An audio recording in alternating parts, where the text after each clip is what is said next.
கப்பல மீன் பிடிக்கிறேன் பாருங்க. தூண்டி போயிடுச்சு வாங்க.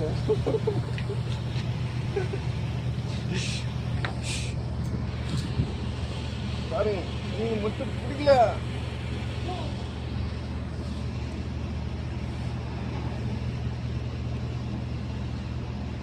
நானா இன்னும் 2 மீனாவது பிடிச்சிருப்பேன். இப்பெல்லாம் பேசுறேன்.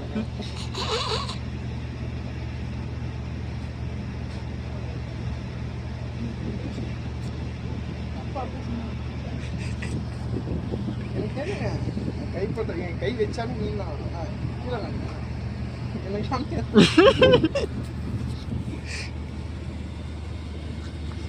தாயே ஒரு மீன் என் கை பட்டுச்சுன்னா எல்லா இடமும் மீன் தானே. ஏச்சே கிடையாது. தான் 2ண்ணே. என்னண்ணே காட்டின கீழே காமினே. ஒண்ணுதான்டா. 2ண்ணே. அண்ணா அண்ணா அண்ணா விடுடா ஒண்ணு. சரி விடு. கைஸ் நான் வந்து 2 மீன் பிடிச்சேன். ஒரு மீன் ஓடிடுச்சு. நான் கட் பண்ணேன். இந்த பாண்டி மீன் சேனலை சப்ஸ்கிரைப் பண்ணுங்க.